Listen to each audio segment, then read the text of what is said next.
Hello, good afternoon, and welcome to today's interview between my friend Harold Fisher of WHUR FM and Dr.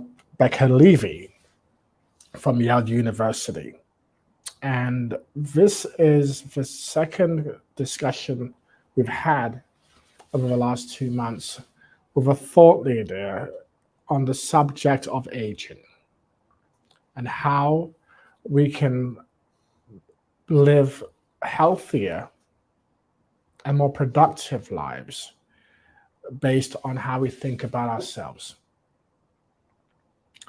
Dr. Levy has written a book called Breaking the Age Code, which has been well received in so many different quarters over the last year. And let me share with you a couple of quotes from some of the folks who've offered their sentiments.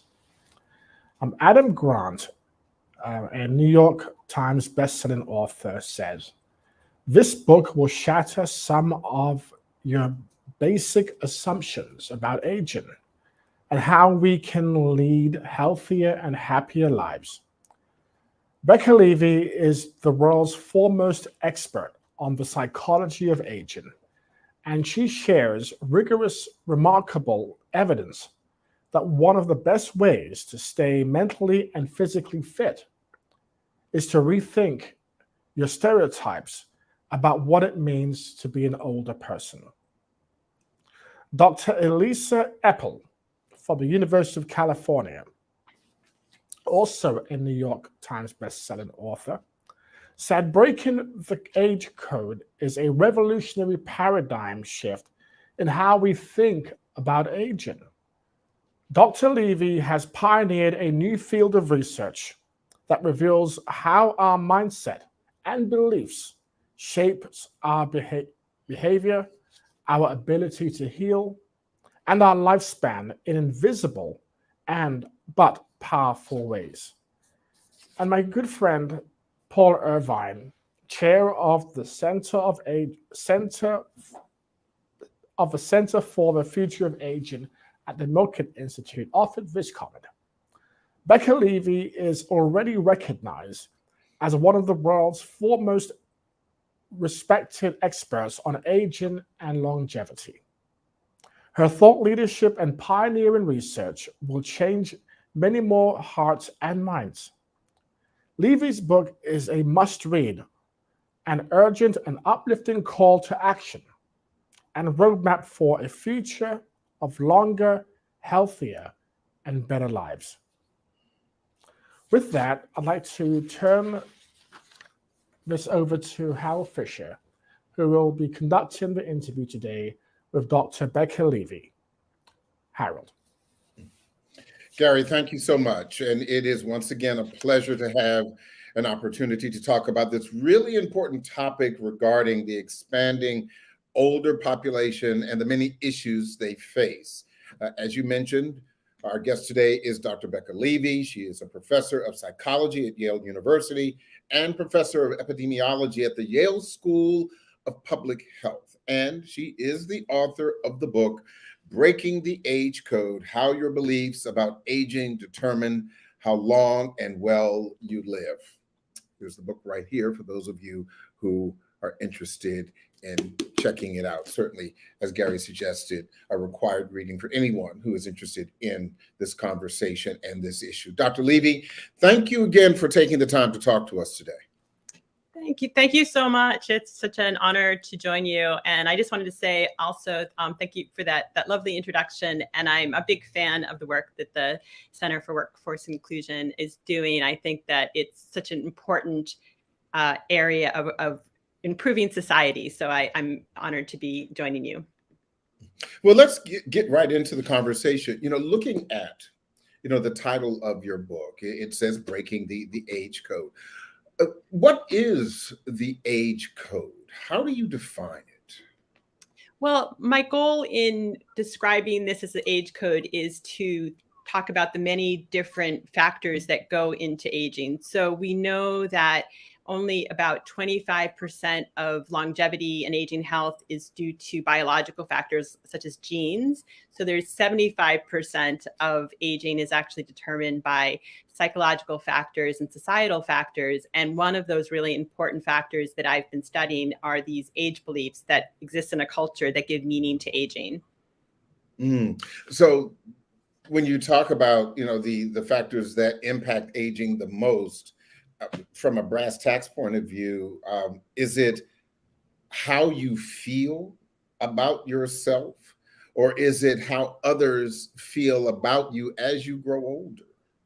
Well, I think both things are very important. And I think the meaning that we give aging comes from our culture. So every culture has its own set of ideas and beliefs and stereotypes about what it means to get older and oldest members of the society.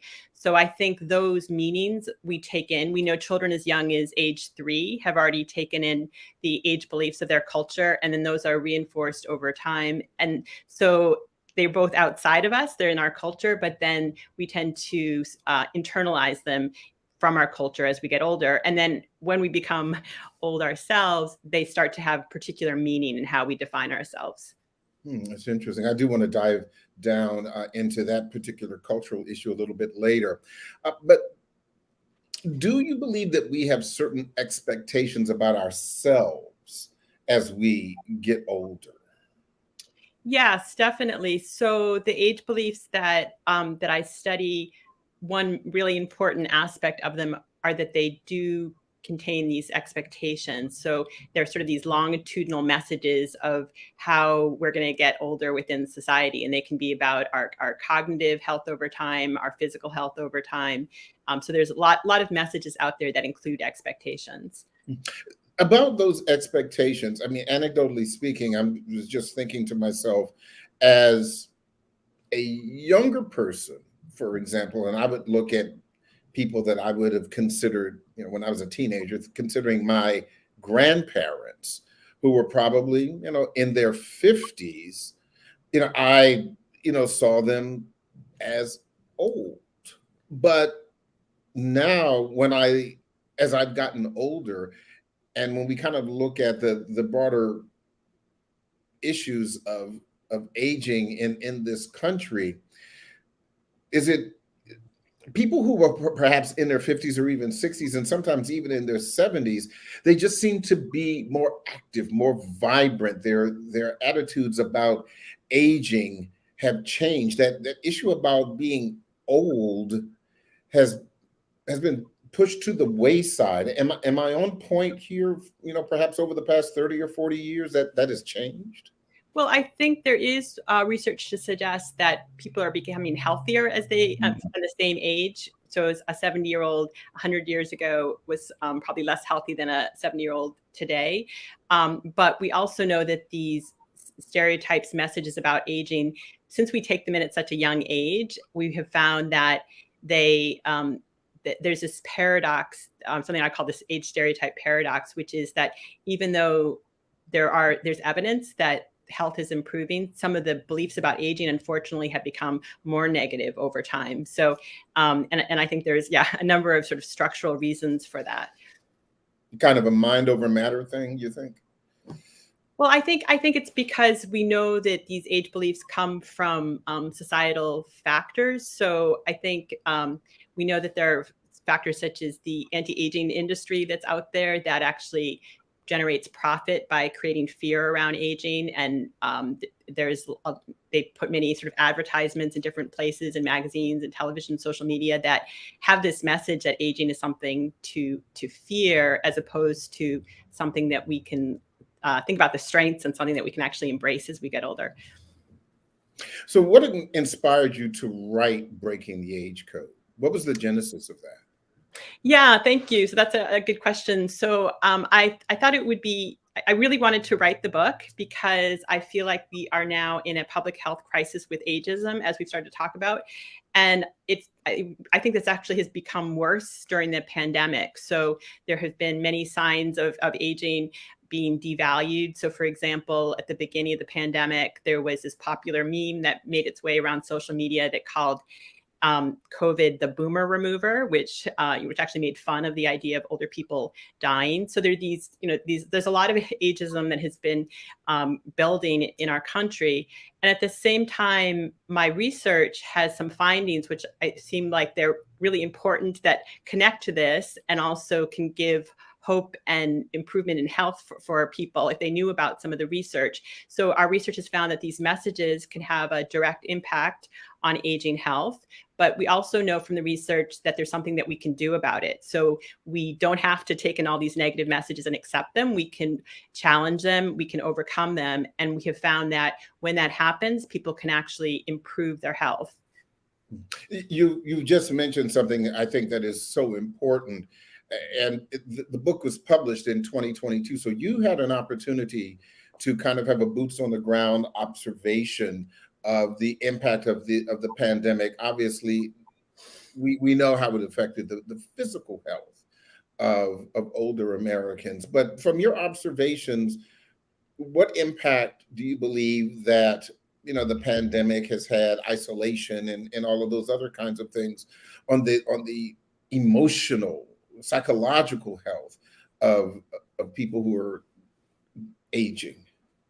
Yeah, so that's a good question. So yeah, the pandemic's had a devastating impact on many people of all different ages, and particularly the older population. So we know that there's been a huge number of deaths in the older population, and it's led to a lot of social isolation. But there's actually this interesting finding that has come up in a number of studies, which has found that when you look at the mental health problems that have come out of the pandemic, that there's actually a much higher level of resiliency in the older population. And so I think, in part because they've developed these skills over time, they've seen different terrible things happen in the world over time. I think there's some research to suggest that they actually have skills to manage and maintain some resiliency. So that's, I think, one of the the positive messages. Although there's many terrible messages of what's happened with COVID as well.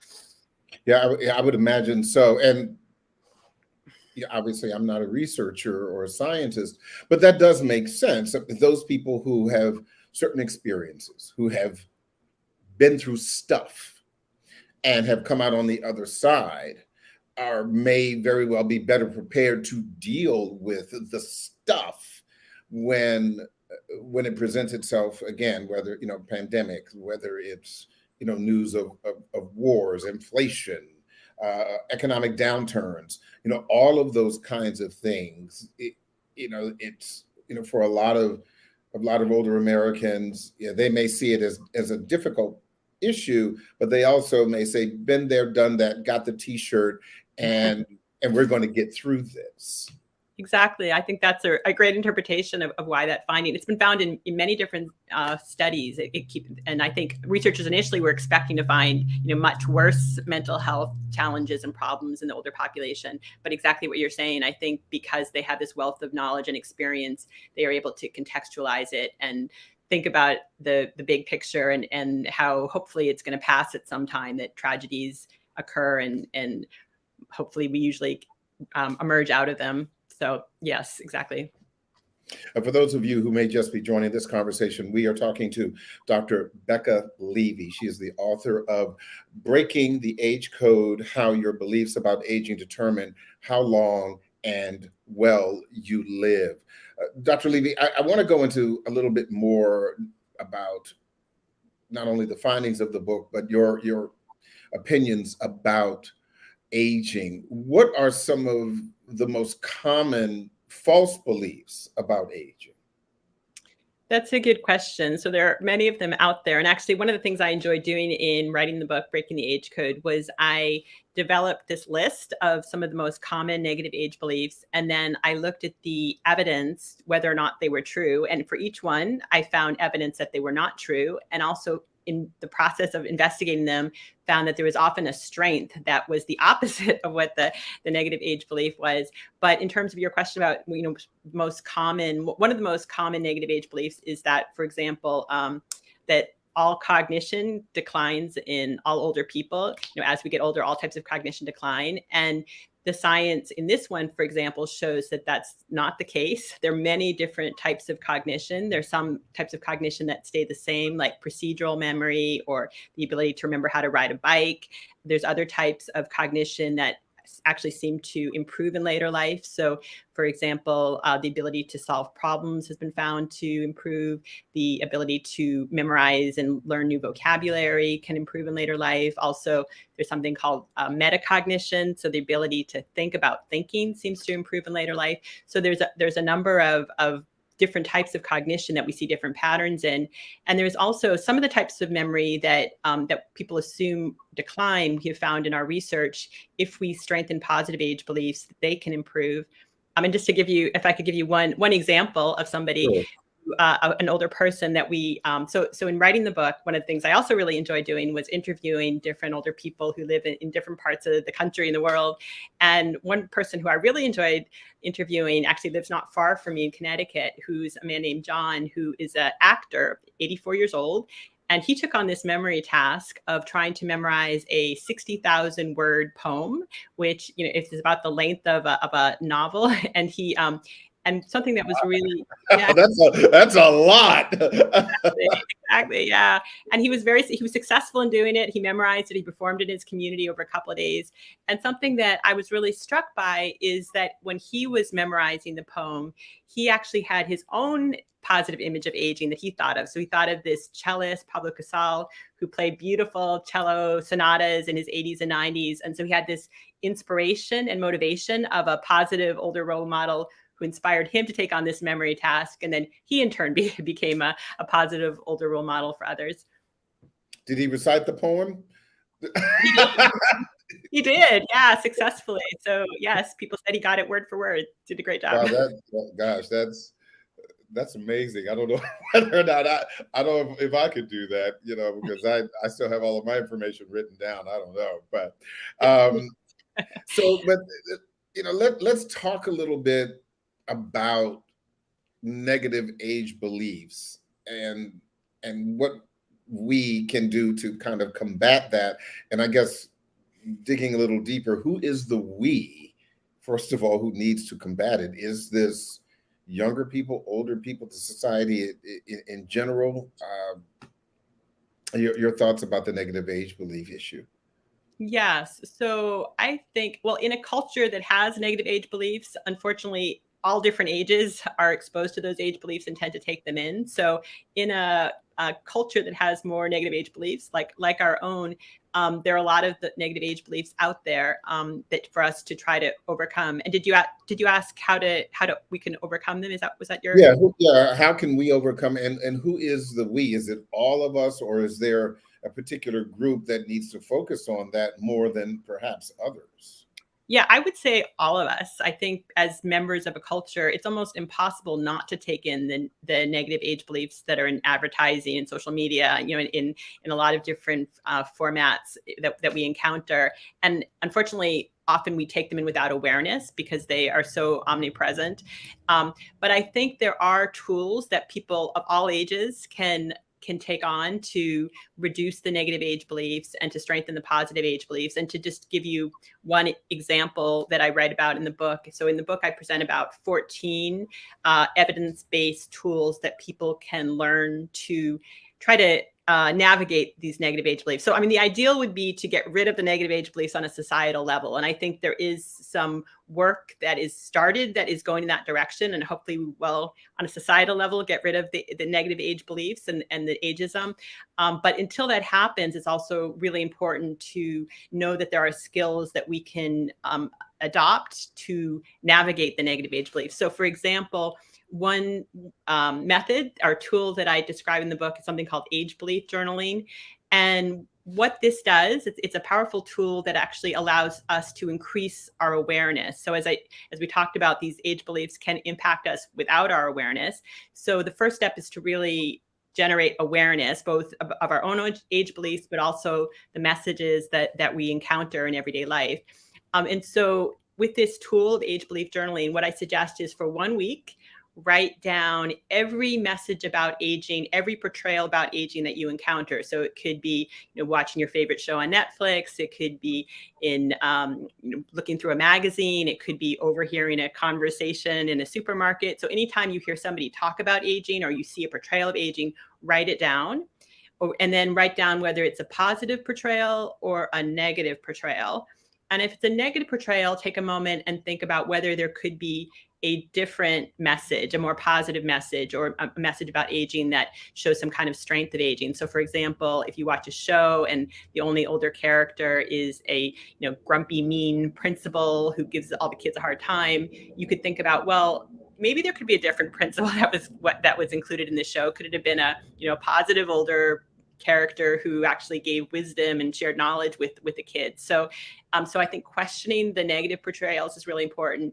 And then the third piece of this is to notice when older people are absent from conversations or absent from different shows that you watch. So if you watch a show and everybody's under the age of 20, write that down, because we also know that the absence of members of a group can lead to marginalization of that group.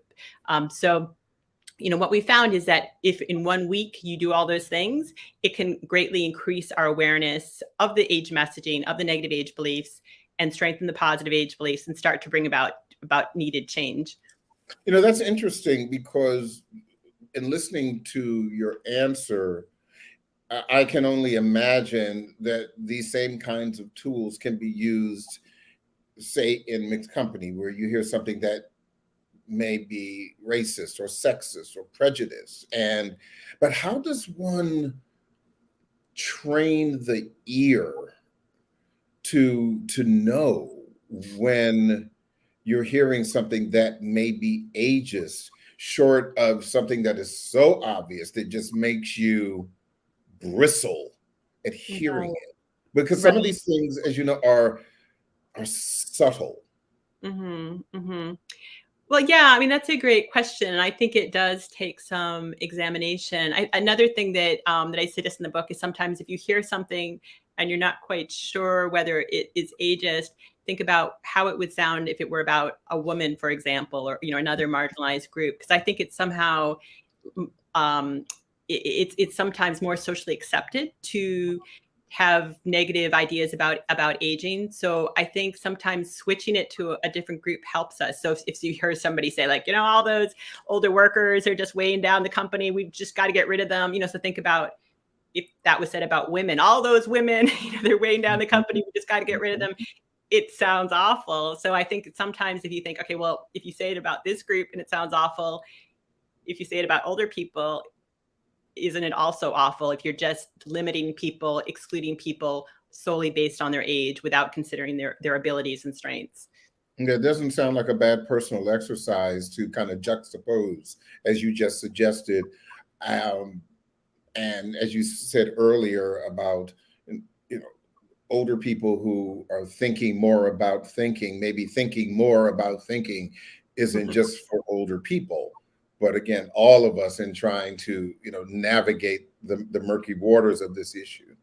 I do want to talk about something you mentioned, and I think it's really, really important. Cultures, other cultures, to have a broader view of this, not just in your community or in your state or even in this country. You've done some work as it relates to taking a look at positive age belief in other cultures. Your thoughts about that? Yes. So that's a great question. And actually, my interest in this whole topic started when I had a chance to go to a different culture. So when I was in graduate school, I had the opportunity to go to Japan on a National Science Foundation fellowship. And my goal in going there was to try to understand why Japan had the longest lifespan in the world. And I was particularly interested in trying to understand the factors that are things that we can actually change. And something that I became really aware of as soon as I arrived is how differently it seemed like older people were treated in the society. So unlike some of the ageism that I had observed in the United States, when I arrived in Japan, I immediately noticed that the older people seemed to be much more integrated into society. And there are many examples of older people being celebrated. So for example, they have a national holiday which celebrates older people. And on television, I noticed that there were older people on these different reality shows treated like celebrities and rock stars, so centenarians and super centenarians, the people who are 110 and older were featured on some of these celebrity shows. And they have comic books that show these older heroes. So I think so that actually sparked my interest in trying to understand, is it possible that this more positive messaging about aging is one of the factors that contributes to greater longevity and greater health span? And that started this whole set of questions, which became the research, which is the foundation of the book. What else did you find in Japan? I'm curious about that, because whether it's in pop culture, whether it's in movies or literature, anyone who even has a peripheral knowledge of Japanese culture knows, as you're saying, that the older members of the population are revered.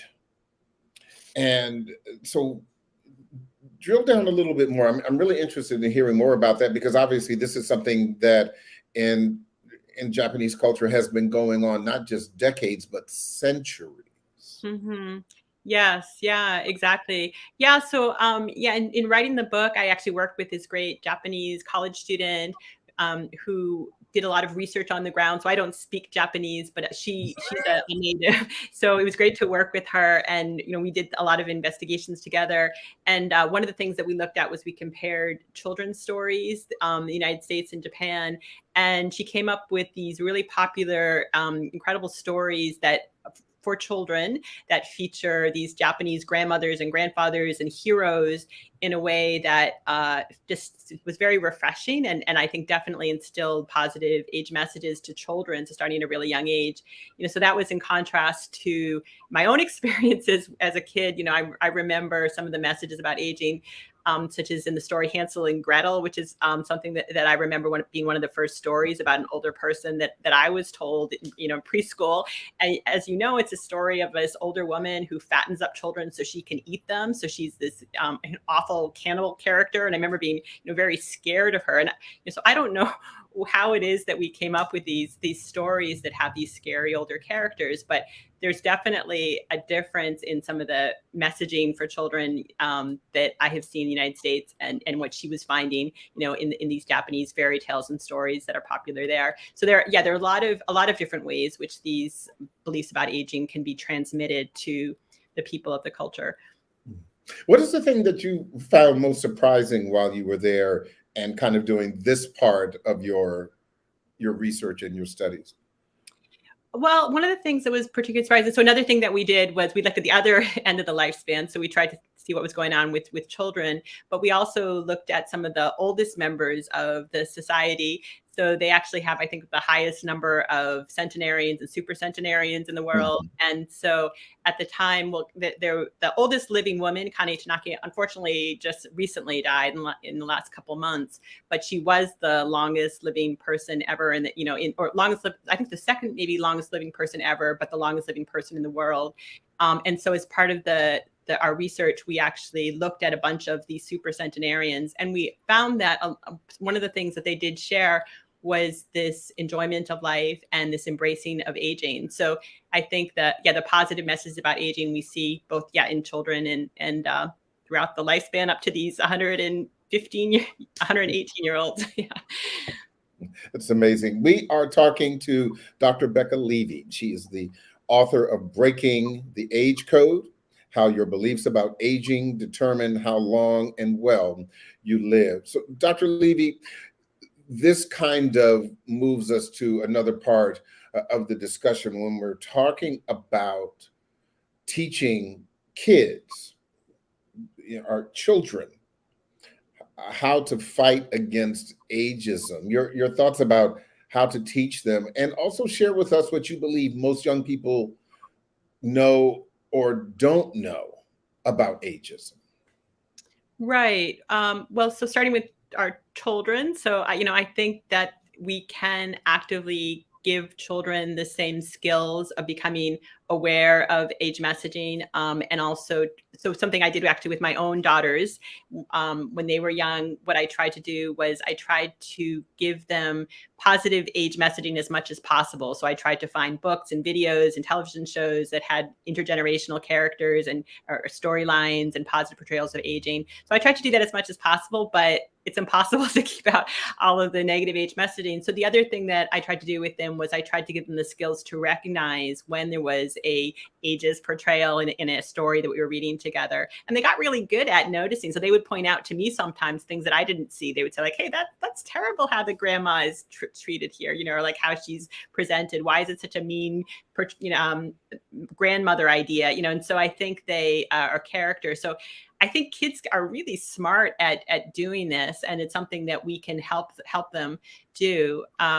So, and the second part of your question was about what do young people know or not know, I should say, about ageism? Because if they don't have, the grand benefit of your parenting skills, for example, and are really kind of just thrown into the mix of people of all ages, there may be a deficit in what they know about ageism.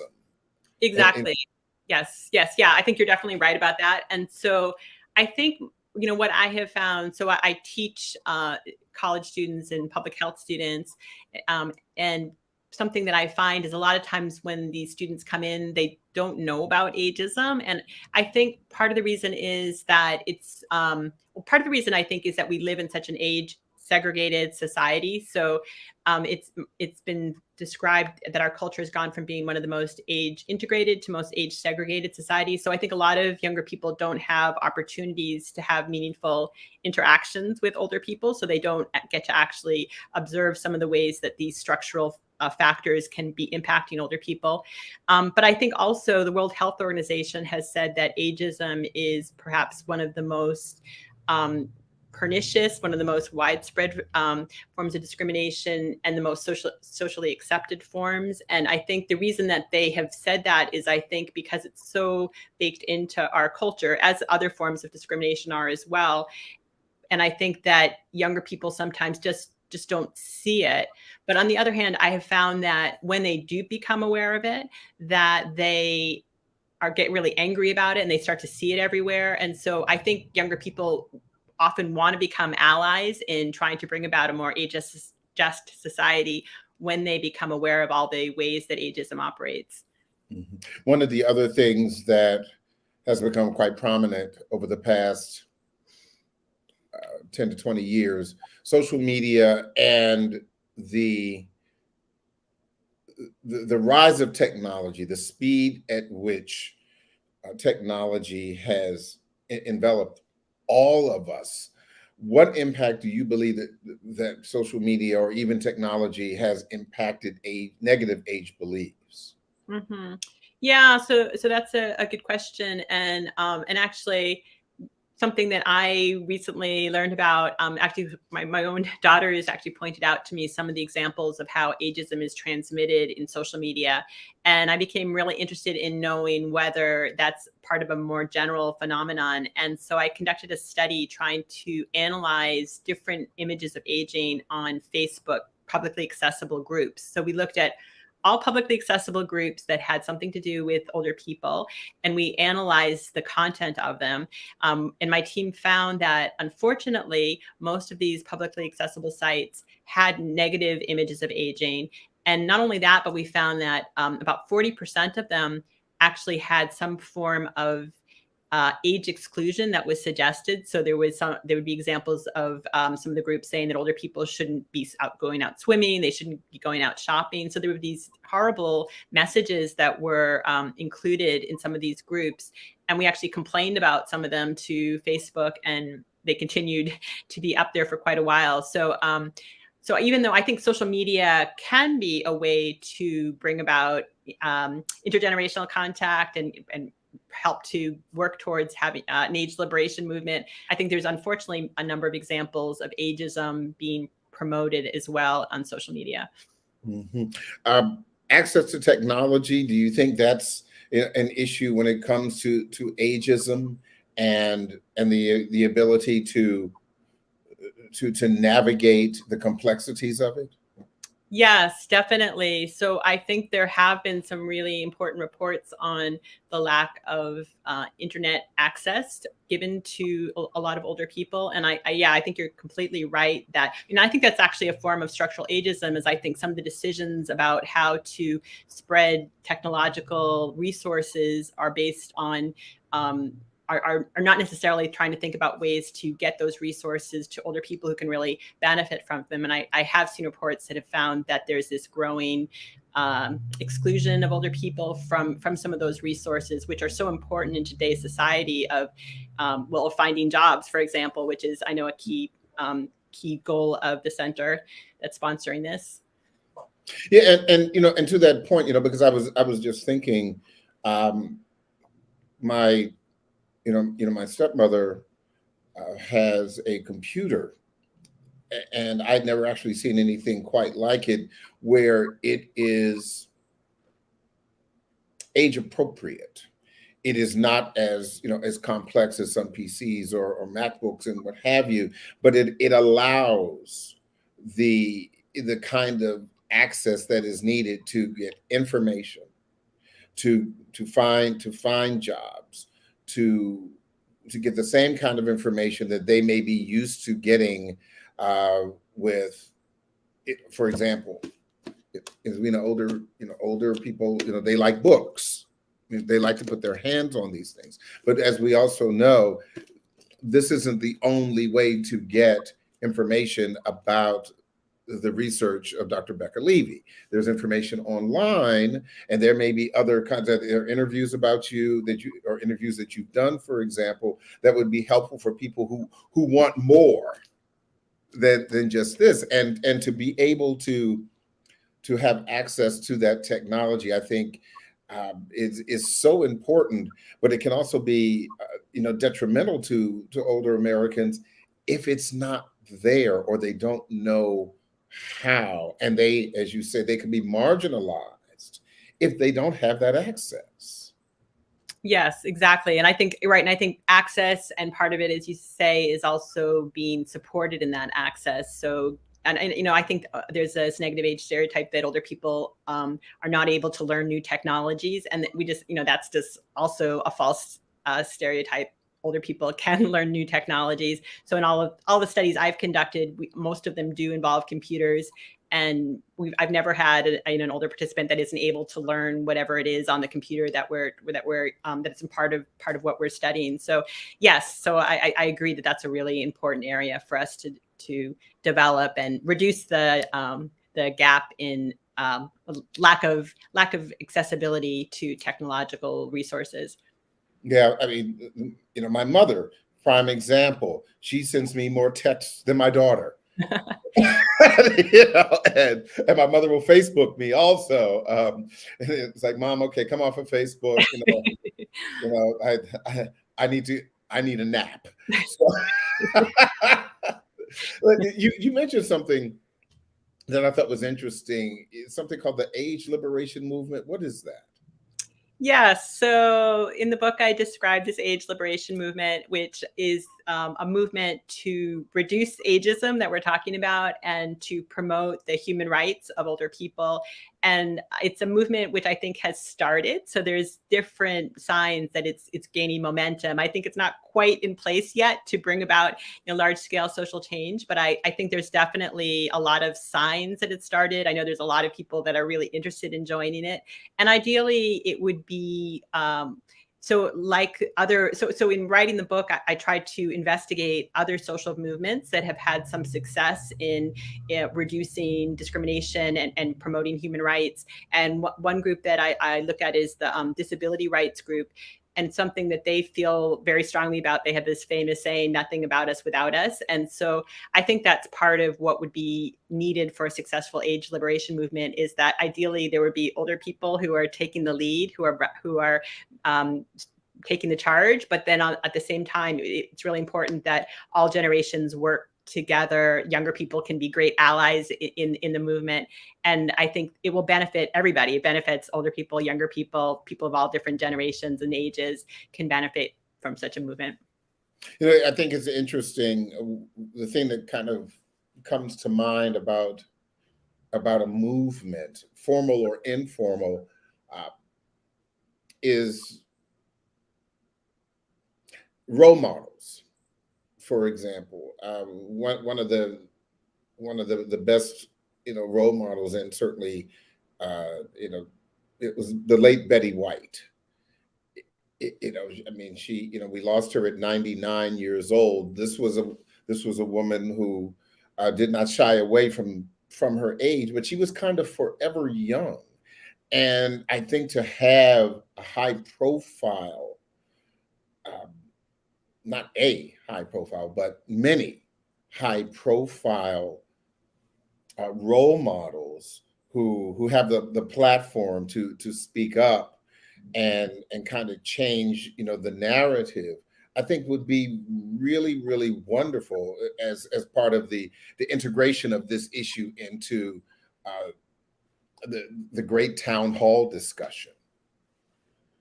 Yes, I agree with you. I think that's really key, is having these role models, important leaders, and there are a number of them that are stepping up, that are speaking out against ageism and arguing for the opportunities that for people regardless of age. So there are a growing number of, I don't know if there's one single person who's been elevated to that role of taking the charge yet, but I think there are a number of candidates out there who are starting some of the work. So yeah, so Betty White is a great example of somebody that started some of this work. And speaking of this discussion, this study, age beliefs on health and longevity, really wasn't a field of study until you elevated it. What made you realize that you had to conduct this research? Because you really you're kind of a pioneer in this field. Certainly there was a lot of discussion on it here and there, but I think you really kind of helped galvanize this discussion. Yeah, thank you for that comment. That's very kind. So, so after I got back from Japan, so I described how I had this experience, which really was a light bulb experience for me, starting to think differently about how these age beliefs may actually be contributing to health and longevity. But at the time, all of the research that I could find that was looking at age beliefs actually looked at how these age beliefs impact younger people. So how it impacts younger people's thoughts about their older relatives, or younger people's behaviors towards older people. And I thought it would be really important to give voice to older people themselves and understand how it's impacting them. So I tried to think about how to study this, and looked at a lot of different methodologies and tried to think about a lot of different ways to study it. But what I ended up doing to really try to understand if what I observed in Japan was a real phenomenon, I conducted a study in Oxford, Ohio. So I found this data set that was gathered a couple decades ago by the sociologist Robert Atchley. And what he tried to do was he tried to interview everybody in the town who was 50 and older. And one of the things that he asked them about was their age beliefs. And so when I found out about the study, I was really excited, because there were these age beliefs that were measured decades ago. And so I was able to match those age beliefs to longevity information. So there's information from the government that they collect called the National Death Index, which records everybody's date of death.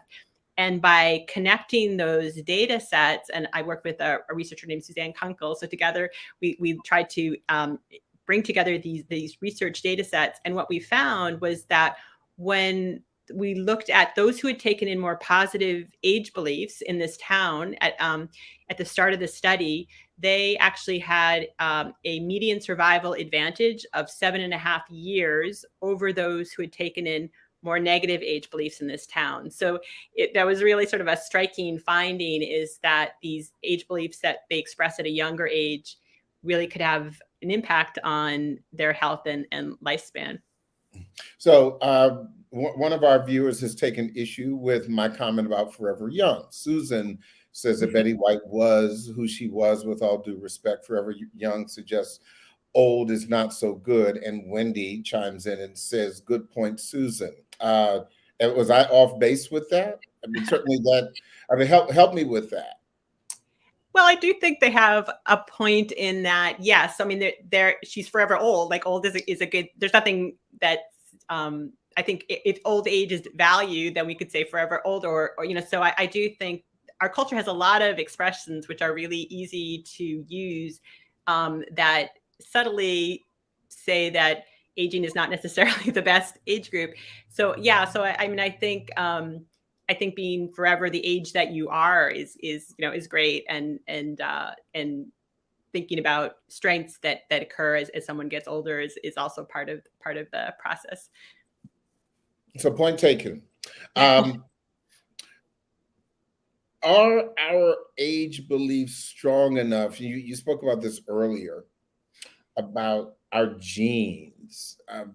Talk a little bit more about that, where you say they affect our genes. I know you're not a physician. You're not necessarily. Well, are you? Let me not put words in your mouth. Explain that. Yes. So no, I'm not a physician. I am a Ph.D. in psychology is my background.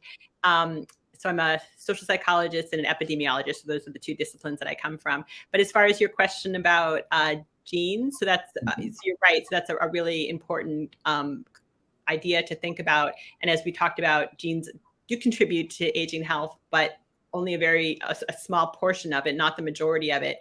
And so actually, I recently did a study trying to understand whether those who are born with a risky gene for dementia, which is called ApoE4, I was interested in knowing whether even in that group that has this high risk gene, do these positive age beliefs benefit them? So in that high risk group, if they take in more positive age beliefs, does that reduce their risk of developing dementia? And what we found was that even in this high risk group, if they develop more positive age beliefs, that they had a 40% reduction in their risk of developing dementia. And not only that, but we found that their risk of dementia became as low as those who don't have the risky gene at all. So it really suggests that there is this role for us to strengthen positive age beliefs, particularly on a structural level. We could probably bring about a number of positive health changes.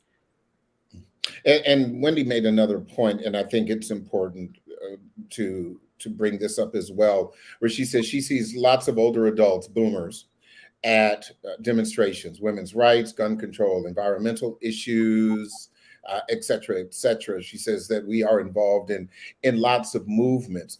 I think to that point, and I think this is something that we should not miss, and this needs to constantly be elevated as well, is that in the discussion in the town square, elected officials would ignore the concerns and issues of older people at their peril if they don't look at all of the things that are important to them, and maybe indeed some may need to pick up a copy to kind of look at some issues that they heretofore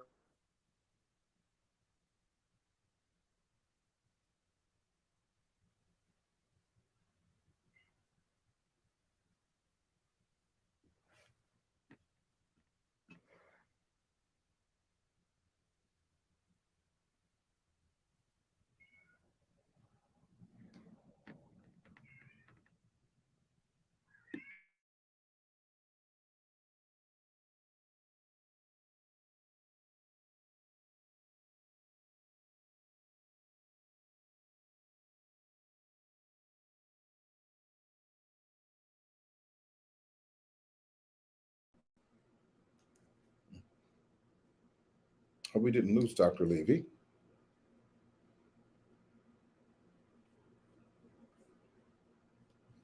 I think we may have had some technical issue. I hope we did not lose Dr. Levy. There you go, Dr. Levy. Yeah, I don't know what just happened, but good to be back. Yeah, sometimes we have gremlins in the system. The point that I was making was that when you talk about elected officials and the issues of the older population as a constituency. Ignoring those issues is something that they would do at their peril. And I think that, as Wendy was saying in her comments, older Americans are participating in these broader discussions about things that affect not just them, but all of us. Yes, yeah. So, I mean, yeah, you're right that there are, as Wendy pointed out, there are these older activists who are taking, important roles in many different social movements, and so, so I think that gives us promise too for this idea of this age liberation movement, because I think there are a lot of activists who are out there that that are starting to come together around creating a more age just society as well. So I want to talk a little bit about how you would define successful aging. Yes, so that's a good question. So I think about successful aging as involving both creating meaning on an individual level, but also in having a society that honors aging and gives opportunities and inclusion of older people. And actually, in writing the book, one of my favorite examples that I came across was this example in Zimbabwe of something called the Friendship Bench, and it's this wonderful mental health promotion program of grandmothers who meet people in the community who are having mental health challenges, and they meet them on this what's called a friendship bench, and they listen to their stories and they offer advice and give their own stories in response. And it's been found to be very successful. In talking to the creator of this friendship bench model, he said that one of the reasons it's so successful is that older people in the community are given respect and admiration and given a positive role in society, so they can take on the role of going to the friendship benches and trying to promote mental health. And by doing this activity, it in turn gives the grandmothers meaning, and their mental health has been improved, and even their physical health. And that in turn has elevated them even further in the community. So I think there are these great examples of these synergies of individuals and our culture and society supporting, elevating the older people as well, that brings about successful aging. Now, we have a question from David, and I think it makes a really good point as we discuss older workers in the workplace. And David is saying that many older workers with underlying health conditions, they fear COVID. Now, they also believe that sharing their fears with their employer would make them appear weak while reinforcing negative age stereotypes. Do you agree? What do you advise? I mean, it's such a perfect question, considering when the book came out. Yeah, I mean, so it should be, we should have a safe workplace for everybody, regardless of their age, and we should have conditions that make people feel safe of any age. And so, and actually one of the things that, that kind of shocked me at the beginning of the pandemic was the degree to which some of the long-term care institutions did not have the resources to protect its oldest members. So we saw this huge amount of deaths in these long-term care institutions and nursing homes. Whereas in my own college, there was all these efforts to protect the college students who are at lower risk, but give them masks, test them regularly, find spaces to quarantine them.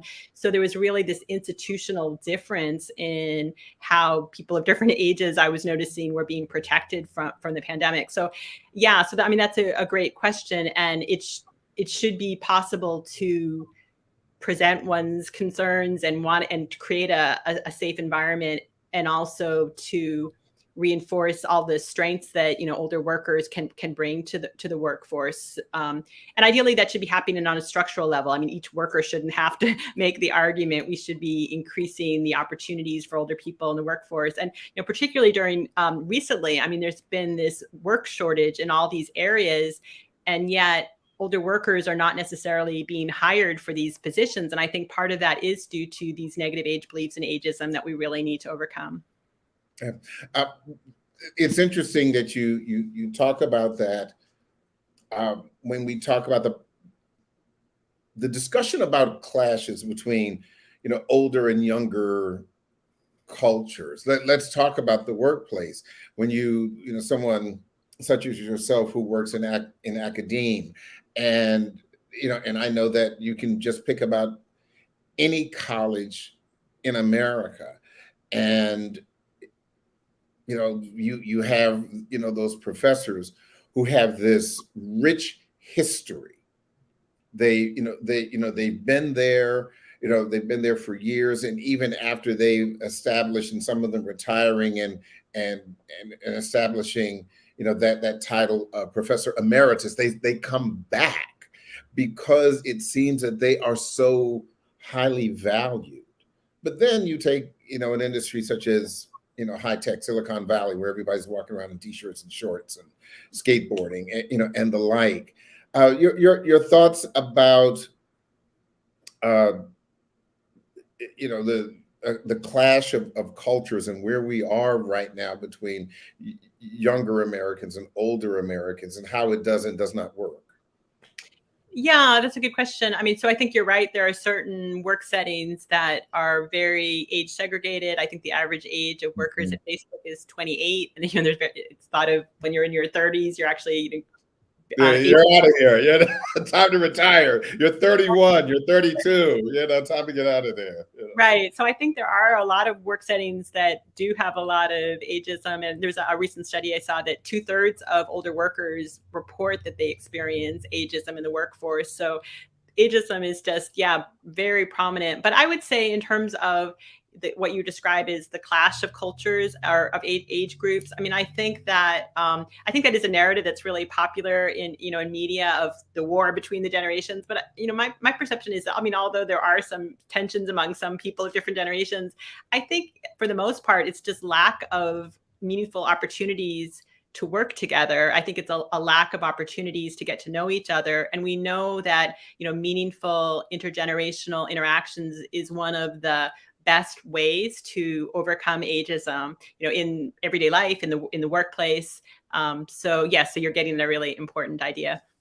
Yeah, I have so many questions for you, but I'm getting close to the end of our discussion. So I would like to ask you just very briefly your thoughts about the Age Discrimination in Employment Act.